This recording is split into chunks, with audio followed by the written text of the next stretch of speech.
Yes, ముందుగా సుభాష్ బాబు గారు, so మీతో స్టార్ట్ చేద్దాం. సో ప్రెసెంట్ ఉన్న సిచ్యువేషన్ లో బడ్జెట్ ఎలా ఉంటుందని అనుకోవచ్చు? కార్పొరేట్ బడ్జెట్ లా ఉంటుంది అనుకోవచ్చా, లేదంటే కామన్ మ్యాన్ బడ్జెట్ గా ఉంటుంది అనుకోవచ్చా? నా ఓన్ ఎక్స్పెక్టేషన్ బడ్జెట్ ఏం ఏంటంటే మేడం, ఇది మన ఎకానమీ ప్రస్తుతం ఇంకొంచెం స్ట్రగుల్ అవుతున్నాం. మన సెన్సెక్స్ కూడా, మన మార్కెట్స్ కూడా కొంచెం స్ట్రగుల్ అవుతున్నాయి గ్లోబల్ జియో పొలిటికల్ సిచ్యువేషన్స్ వల్ల. కామన్ మ్యాన్ కి ఇంకొంచెం డబ్బు ఇచ్చే ప్లాన్ లో గవర్నమెంట్ ఉంటుంది నా ఎక్స్పెక్టేషన్. పోయిన బడ్జెట్ లో ఇన్కమ్ ట్యాక్స్ పెంచడం జరిగింది, జిఎస్టీ రిలీఫ్ ఇవ్వడం జరిగింది, అలాగే రెపో రేట్స్ కూడా ఆర్బీఐ చేంజ్ చేయడం జరిగింది ఫేవరబుల్ గా. వీటన్నిటి ఆబ్జెక్టివ్ ప్రజల చేతిలో ఇంకొంచెం డబ్బు రావాలి అని. అదే థీమ్ కంటిన్యూ అవుతా నా ఎక్స్పెక్టేషన్ మేడం. ఎందుకంటే మన ఎకానమీ కొంచెం, మనం స్పెండింగ్ ఇంకా బాగుండాలి, కన్సంప్షన్ బాగుండాలి గవర్నమెంట్ కూడా అనుకుంటుంది. కాబట్టి ఈ బడ్జెట్ లో ఇంకొంచెం మొమెంటం వస్తే నా ఎక్స్పెక్టేషన్. కార్పొరేట్స్ కి కూడా టాక్సేషన్ ఆప్టిమైజ్ చేసి ఇంకొంచెం సాఫ్ట్ చేసే ఎక్స్పెక్టేషన్స్ నా వైపు నుంచి ఉన్నాయి మేడం బడ్జెట్ లో. వన్స్ కార్పొరేట్స్ వాళ్ళ ట్యాక్స్ ఎబిలిటీ కానీ కొంచెం ఆప్టిమైజ్ అయితే వాళ్ళ ప్రైసెస్ ఇంకొంచెం ఫేవరబుల్ చేయొచ్చు ఎండ్ యూజర్స్ కి. ఓవరాల్ గా విన్ ఉంటుంది నా ఎక్స్పెక్టేషన్. బంగారం వెండి ధరకు వచ్చేప్పటికి మన బడ్జెట్ కి బంగారంకి నా ఉద్దేశం ఎక్కువ కనెక్షన్ లేదు. బంగారం వెండి కనెక్ట్ అయింది గ్లోబల్ మార్కెట్స్ సినారియోలో అన్సర్టనిటీ వల్ల.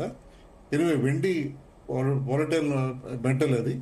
గోల్డ్ అయితే ఇంకో నా ఎక్స్పెక్టేషన్ ఇంకా పెరిగిపోతుంది, అది నా ఎక్స్పెక్టేషన్ మేడం. ఓకే అండి. ఎస్ రేవంత్ గారు, గుడ్ మార్నింగ్ అండి.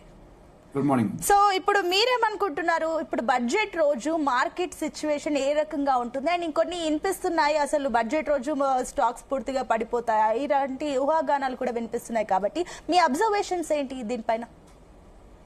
సో ఫస్ట్ అసలు మనకి బడ్జెట్ స్టాక్ మార్కెట్ కి ఫేవరబుల్ గా ఉండే అవకాశాలు ఉన్నాయా లేదా అన్నది గురించి మనం ఆలోచించాలి. అసలు ఫస్ట్ బడ్జెట్ ఏ విధంగా వస్తుందని మనం ఎస్టిమేట్ చేయాలంటే ప్రస్తుతం ఉన్నటువంటి సమస్యలు మనం అనలైజ్ చేయాలి.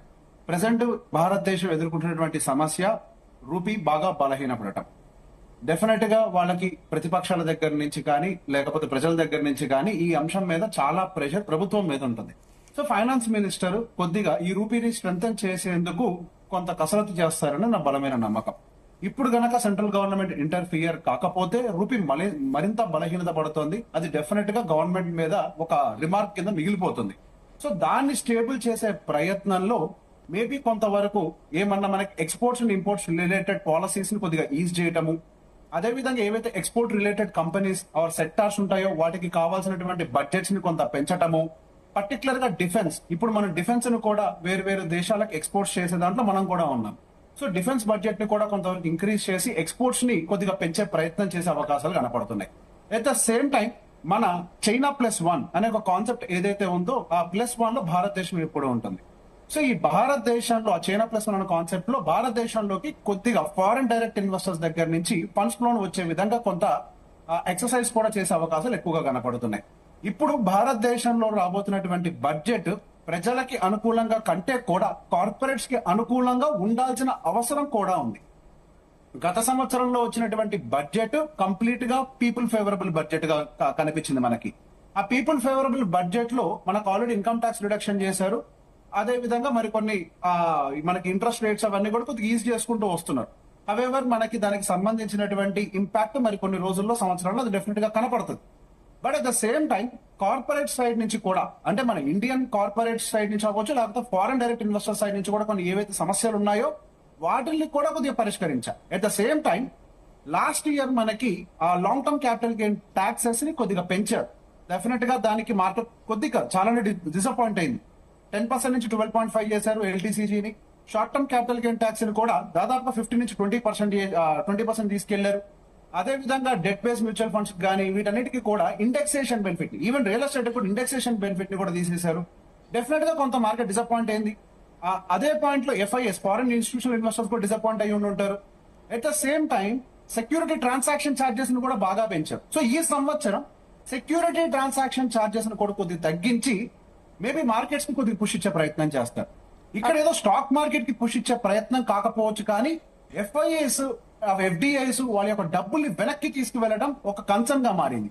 మళ్ళీ వాళ్ళ డబ్బులు మన ఇండియాలోకి ఫ్రెష్ గా రాకపోయినా అట్లీస్ట్ అవుట్ ఫ్లోస్ ని ఆపే విధంగా ఏమన్నా ప్రయత్నాలు చేసే అవకాశాలు ఎక్కువగా కనపడుతున్నాయి. సో ఈ బడ్జెట్ అంతా కూడా కార్పొరేట్ బడ్జెట్ గా ఉండే అవకాశం ఉంటుంది. కార్పొరేట్ బడ్జెట్ అయినట్లయితే డెఫినెట్ గా మన స్టాక్ మార్కెట్ ముందరికి వెళ్తుంది. ఈ సంవత్సరం ఒకవేళ పీపుల్ ఫేవరబుల్ బడ్జెట్ వస్తే మాత్రం మార్కెట్ ముందరికి వెళ్తుంది. కార్పొరేట్ ఫేవరబుల్ బడ్జెట్ వస్తేనే మార్కెట్ ముందరికి వెళ్ళడానికి ఎక్కువ అవకాశాలు కనపడుతున్నాయి. నా అంచనాల మేరకు ఈ సంవత్సరం రాబోయేటువంటి బడ్జెట్ అంతా కార్పొరేట్ ఫేవర్ గా ఉంటుంది. మార్కెట్స్ ఇక్కడి నుంచి పైకి వెళ్ళడానికి చాలా హై ప్రాబబిలిటీ కనపడుతుంది. ఓకే అండి, అంటే రేవంత్ గారు, అండ్ ఇంకొకటి ఏంటంటే కూడా ఇప్పుడు బడ్జెట్ టైంలో ఏదైతే ఇన్వెస్టర్స్ స్ట్రాటజీ ఎలా ఉండాలి అనుకోవచ్చు? యా, సో ఇన్వెస్టర్స్ సహజంగా బడ్జెట్ లో ఏదైనా గుడ్ న్యూస్ వచ్చిన వెంటనే అదే రోజు కొనేయాలనే ప్రయత్నం చేస్తూ ఉంటారు. అది అందరూ చేసేటువంటి పెద్ద పొరపాటు.